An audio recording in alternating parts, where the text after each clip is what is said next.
सो hi बच्चा party, I hope that you all guys are absolutely fine और आप लोगों की प्रिपरेशंस बहुत अच्छी से चल रही होगी। और happy children's day to all of you. आज का दिन है आपका, आई होप कि आप लोगों ने बहुत इन्जॉय करा होगा। तो बच्चा पार्टी, आज के इस वीडियो में हम लोग डिस्कस करने वाले हैं some of the things regarding the preparation of your general test exam.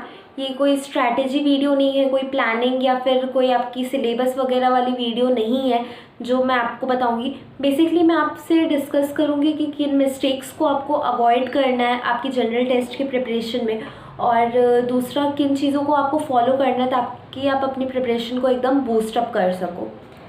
So the first thing that I want to discuss with you is कि आप लोगों का जो मेन फोकस होना चाहिए, पहले तो जनरल टेस्ट में आपका क्या क्या आता है। आपका लॉजिकल रीजनिंग आता है, आपका मैथमेटिक्स आता है, आपका स्टैटिक जीके, जनरल साइंस आती है और आपका करंट अफेयर्स आता है। तो आपका मेन फोकस इन सब में से किस पे होना चाहिए?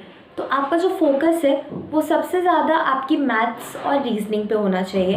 नो मैटर कि आपको ये दोनों सेक्शंस अच्छे लगते हो या नहीं लगते हो, क्योंकि क्वेश्चन सबसे ज़्यादा इसी से आते हैं और ये स्कोरिंग भी रहता है अगर आप बहुत अच्छे से प्रैक्टिस करते हो। देखो क्या होता है कि जो जीके है हमारा, जीएस है, तो उसका जो सिलेबस है वो थोड़ा ज़्यादा है, बहुत ज़्यादा उसमें रटिफिकेशन और लर्न करने की, मेमोराइज करने की ज़रूरत पड़ती है।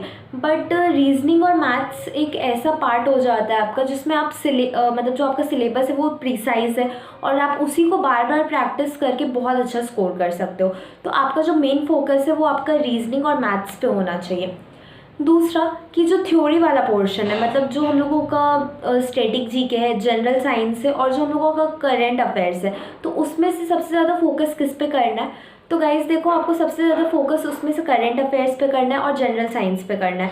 स्टैटिक जीके भी आपको करके जाना है, लेकिन वो उसका सिलेबस बहुत ज़्यादा वास्ट है, तो उस पर कुछ सेक्शंस पे ही आपको पर्टिकुलरली फोकस करना होगा।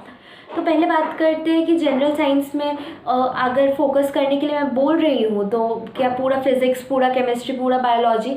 नो, बेसिक साइंस जो आपको पता होनी चाहिए। अब जैसे मैं बात करूँ रेस्पिरेटरी सिस्टम, लंग्स क्या होती है, और हम लोगों का जो बोन्स होता है, ब्रेन हम लोगों का, उसका कुछ कुछ पार्ट जैसे क्रेनियम हो गया हम लोगों का, फोरहेड हो गया, तो ये सब चीज़ें, टीथ है हम लोगों का, कैनियन, इंसिजर, तो ये सब कुछ कुछ ऐसे टर्म्स है, ऐसी चीज़ें जो आप लोगों को पता होनी चाहिए। अब अगर मैं आप लोगों से पूछूं कि बल्ब का इन्वेंशन किसने किया, तो आपको ये चीज़ पता होना चाहिए कि थॉमस अल्वा एडिसन ने किया। तो ये मतलब बेसिक साइंस जो हर किसी को, हर एक इंसान को पता होनी चाहिए, वो आपकी आ जाती है। तो अब इसको कैसे प्रिपेयर करें गाइस? इसके लिए मैं सजेस्ट करूँगी कि ज्वाइन द टेलीग्राम ग्रुप, मैं लिंक डिस्क्रिप्शन में डाल दूँगी। उसमें मैंने कल ही एक मटेरियल अपलोड किया है, एक PDF एकदम 20-25 पेजेस का। तो अगर आप उसमें जो टॉपिक्स दिए आप अगर उनको अच्छे से पढ़ लेते हो और जो उसमें MCQs क्वेश्चन दिए हुए अगर आप उसको उतना अच्छे से कर लेते हो, तो आपका जनरल साइंस का तो कम से कम अच्छे से प्रिपेयर हो जाएगा।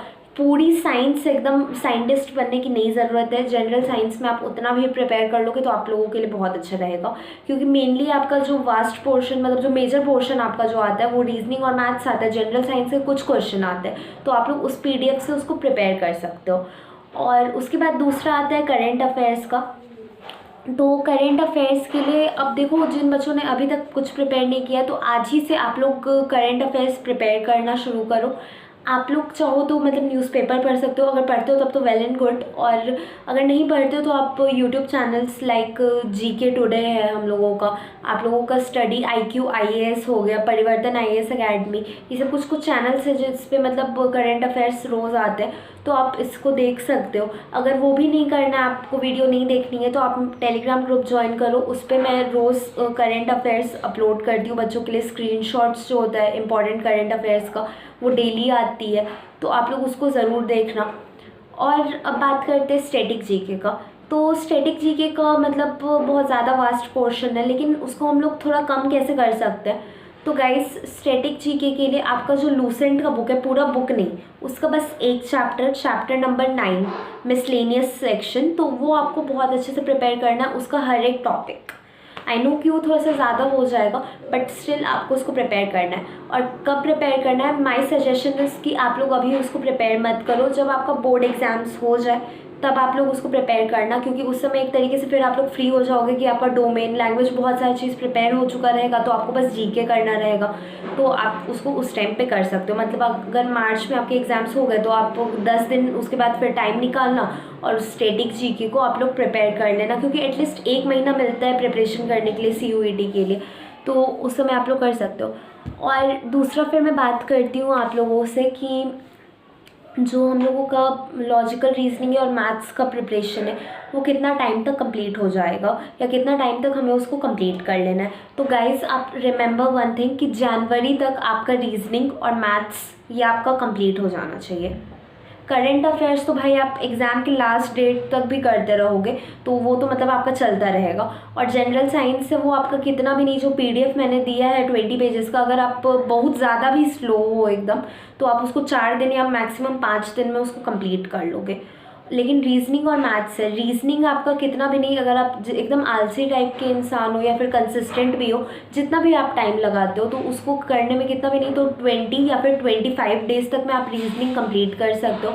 जो बच्चे मेरे साथ बहुत पहले से जुड़ रहे हुए हैं और जो मैं मटेरियल्स दे रही हूँ जो उसको डेली बेसिस पे बनाते हैं, तो अगर 18 चैप्टर है हम लोगों का लॉजिकल रीजनिंग में, तो बहुत बच्चों का अभी तक में 12-13 चैप्टर कंप्लीट हो चुका है।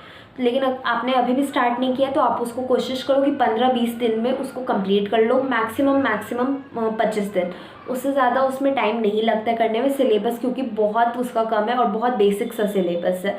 और उसके बाद बात आता है मैथ्स का। आप चाहे कितने भी अच्छे हो मैथ्स में, बट रिमेंबर मैथ्स को करने में एटलीस्ट कितना भी नहीं तो 1 महीना रहेगा, लगेगा ही लगेगा, बिकॉज उसको आपको बार बार प्रैक्टिस करना है। और दूसरा, आप लोग जो भी वीडियोस देखते हो, जो भी यूट्यूब वीडियोस आप लोग प्रेफर करते हो, तो 2-3 बातों का ध्यान रखो। आप लोग कोशिश करो ऐसी वीडियोस को प्रेफर करो जिसमें टाइम स्पैन कम हो, मतलब टाइम बहुत ज़्यादा ना ले और उसमें हर एक चीज़ आपकी थॉरली एक्सप्लेन की हुई हो। आप लोग को अगर वो वीडियोस नहीं मिलती है तो आप लोग टेलीग्राम पे ज्वाइन करो। मैंने यूट्यूब पे मतलब यूट्यूब लिंक्स बहुत सारी वीडियोस की प्रोवाइड की हुई है, बहुत सारे चैनल्स की, जिसमें आपका टाइम लिमिट है वो भी कम है और आपका जो कॉन्सेप्ट है सारा चीज़ एक्सप्लेन किया हुआ है। और दूसरा, अगर मान लो कि कुछ यूट्यूब वीडियोस ऐसी भी होती है जिनका टाइम लिमिट थोड़ा सा ज़्यादा भी जाता है, तो उससे कोई इशू नहीं, हो सकता है कोई 2 पार्ट की वीडियो हो, 1-1 घंटे की हो, लेकिन अगर उससे आपको लग रहा है कि आप समझ सकते हो तो आपको उसी को देखना है। तो इन बातों का आपको कुछ बेसिक बातें जिनका ध्यान रखना है। और उसके बाद अगर मैं बात करूँ कि जनरल टेस्ट है हम लोगों का, तो हम लोगों का 300 मार्क्स का होता है। मिनिमम कितना मार्क्स लाना उसमें ज़रूरी होता है। तो guys as according to me, आप लोगों का कितना भी नहीं तो 200 मतलब 50 तक तो एटलीस्ट आना चाहिए, 250 तक आप लोगों का आना चाहिए। आप कितने भी मतलब आपने कुछ भी नहीं पढ़ा हो, लेकिन आप लोग 250 तक अगर लोगे तब आप सेफ जोन में रहोगे। बट कट ऑफ हर साल वैरी कर जाता है। इस साल का भी जो सिनेरियो रहा था, मेरे 270 आ रहे थे आउट ऑफ 300, 270, लेकिन जो मार्क्स नॉर्मलाइज किया गया इक्वलाइज करने के चक्कर में बच्चों का जो स्कोर था उसको कम किया गया, तो मेरा 15 नंबर घटा के 255 यानी कि 255 आउट ऑफ 300 उसको कर दिया गया था। तो इस वजह से इस पर कट ऑफ जो थी वो थोड़ी सी कम हो गई थी, बट हो सकता है अगले साल कट ऑफ ज़्यादा जाए। तो इस वजह से माय सजेशन इज़ कि आप लोग प्रिपेयर करो, कोशिश करो कि मुझे पूरा 300 आउट ऑफ 300 स्कोर करना है, तब जाके आपकी प्रिपरेशन है वो बहुत ज़्यादा अच्छे से हो पाएगी। और मैंने जो बोला, आपका जो रामबाण होगा वो आप लोगों का लॉजिकल रीजनिंग और मैथ्स ही होने वाला है, और उसके अलावा आपका करंट अफेयर्स और जनरल साइंस, क्योंकि जीके स्टैटिक जीके का पोर्शन बहुत ज़्यादा है गाइस, तो उसको एक बार में कर पाना उतना पॉसिबल नहीं हो पाएगा। तो आप लोग अभी फ़िलहाल जो मैंने आप लोगों को पीडीएफ्स और मटेरियल्स दिए हैं, आप लोग उसको कंप्लीट करो। और अगर आपने अभी तक स्टार्ट नहीं किया है preparation, then start from now onwards only. तो आप लोग इन चीज़ों का ध्यान रखना और डोंट वरी, आप लोगों को सारा मटेरियल्स आपके मेरे यूट्यूब चैनल और मेरे जो टेलीग्राम ग्रुप है उस पर 100% आप लोगों को मिल जाएगा। और मैंने अपने ही टेलीग्राम ग्रुप पे बहुत सारे चैनल्स जिनका टेलीग्राम ग्रुप है उसका भी लिंक प्रोवाइड किया है, तो आप लोग उसको भी ज़रूर ज्वाइन करना। और sum of the YouTube channels जिसको आप लोग यूज़ कर सकते हो अपनी पढ़ाई के लिए, लाइक आपका बेसिक शिक्षा हो गया, टीचर्स बहुत अच्छे उस पर, मालविया अकेडमी हो गई, उसमें भी बहुत अच्छे टीचर्स हैं। CUET अड्डा 24/7, आपको जो चैनल अच्छा लगे आप प्रिपेयर कर सकते हो। और कुछ कुछ शॉर्ट वीडियोस के भी जो चैनल्स हैं, मैंने उसका जो लिंक वगैरह है वो सब अपने टेलीग्राम ग्रुप पे डाला, तो आप लोग उसको भी ज्वाइन करना। और जो मैंने आज आप लोगों को एडवाइस दी है किस चीज़ पे फोकस करना है, किन चीज़ों को अवॉइड करना है, तो आप लोग याद रखना। तो ये आप कर सकते हो। और डोंट वरी कि आपने कितना भी लेट प्रिपरेशन स्टार्ट किया है, आप लोग उसको अच्छे से कर लोगे। अगर आप लोग आज से भी पढ़ना शुरू कर देते हो जनरल टेस्ट के लिए, तो आप लोग सोच सकते हो मेरे 270 मार्क्स आए, 270 आउट ऑफ 300, और कम करके भले ही 255 कर दिया गया। तो मैंने उसको कितने टाइम में स्कोर किया था, अप्रॉक्स 3 मंथ्स प्रिपरेशन के थ्रू ही उतना स्कोर हो गया था मेरा। तो कोई पेपर बहुत हार्ड नहीं आएगा, डिफ़िकल्टी लेवल कोई बहुत ज़्यादा हाई नहीं रहेगा, मॉडरेट लेवल पे रहेगा। तो अगर आप लोग अच्छे से प्रिपेयर करोगे तो वो आपको मॉडरेट भी नहीं लगेगा, उल्टा आपको वो ईजी लगेगा। तो ये सारी चीज़ें थी जो मुझे आपसे बात करनी थी। So that's it for today's video, and happy children's day to all of you, and please subscribe to my channel and join the Telegram group.